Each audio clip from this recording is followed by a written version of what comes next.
Hello. I'd like to start by thanking Magda Zucker and Miriam Rosenzweig for asking me to be one of the first contributors to what sounds like an exciting and promising initiative. So let me convey my best wishes of success to Jay Nutshell. I was asked to speak about the connection between diplomacy and Jewish values.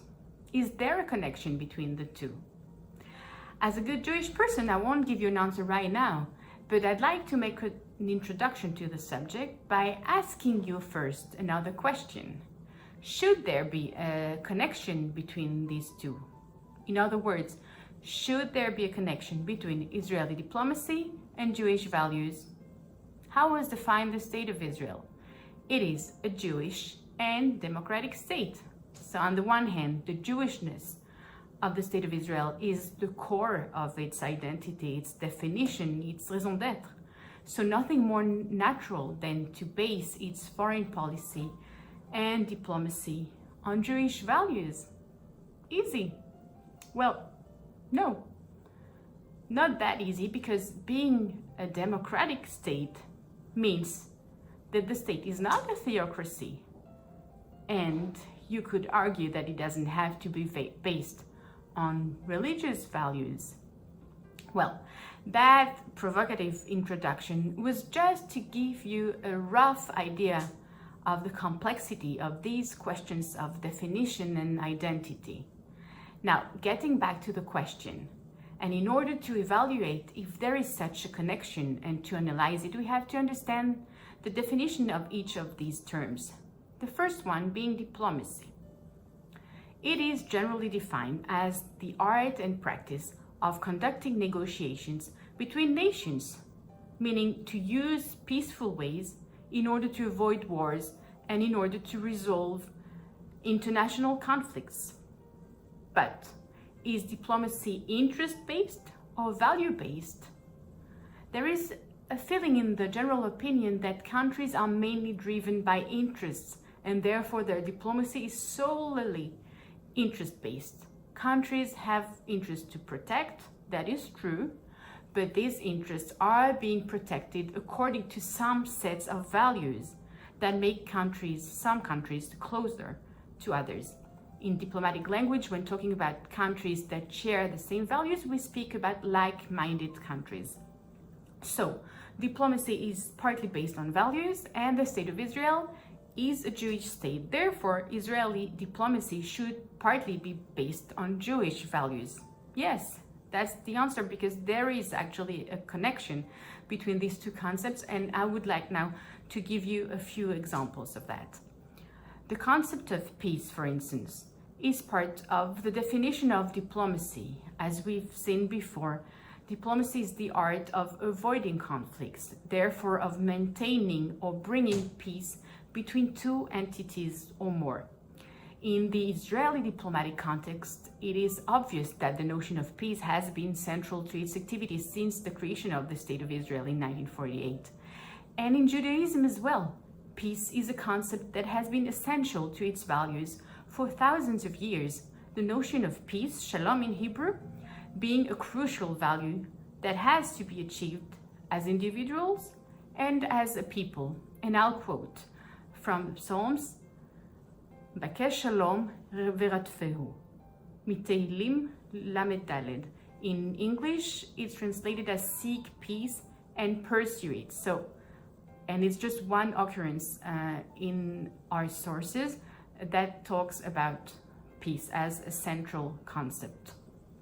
Now, in addition to the notion of peace that connects between diplomacy and Jewish values, I will give you two major examples of situations where diplomacy and Jewish values combine. First of all, the Jewish value of Tikkun Olam. This concept means that the world can be repaired by performing acts of kindness. This is a pure value with no interest but making the world a better place. And this value is as old as the State of Israel itself. Indeed, Mashav, Israel's official international development cooperation program, was launched in 1957 with the aim of sharing with the rest of the developing world the know-how and technologies which provided the basis for Israel's own rapid development. From the earliest years of statehood, Israel's leaders were moved by the desire to share the knowledge gained from Israel's own development experience with the newly independent countries of Africa and Asia. David Ben-Gurion, Israel's first prime minister, believed that, I quote, "The principles of mutual assistance and equality should also constitute the basis for international relations between people and must be based on the solidarity of all human beings, derived from fraternity and mutual assistance in every sphere of life, the economic, social, and scientific." In 1958, Golda Meir was then foreign minister. She visited Africa. She came back deeply moved by what she saw there and the challenges of the young nations that they're facing after independence. And she was convinced that Israel must play a significant role in assisting these nations in their struggles with problems of health, education, malnutrition, low status of women, etc. And this is how, until today, Mashav is both a manifestation of Israel's political will, foreign policy, and development diplomacy, as well as the ideological commitment of the Jewish state to the traditional Jewish ideals of Tikkun Olam, repairing the world.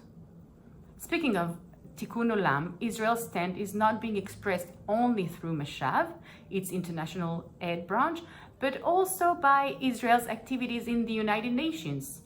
As part of the family of nations, Israel is active among all UN bodies and agencies and shares there as well its knowledge and know-how in a large and diverse number of domains in order to lend a hand to other countries in need. This is why Israel has initiated in the past few years, 2 resolutions in the General Assembly of the United Nations. One on entrepreneurship for sustainable development and one on agricultural technology for sustainable development, in order for Israel to share its expertise in entrepreneurship and development, to encourage innovation around the globe, and to help promote food security and the sustainability of food systems without sacrificing the resources of future generations. Now I'll move to another example, second example of the connection between diplomacy and Jewish values, and it is the relationship between the State of Israel and the Jewish diaspora. A significant attention is being brought to this subject by the Israeli institutions, as half of the world Judaism resides out of Israel.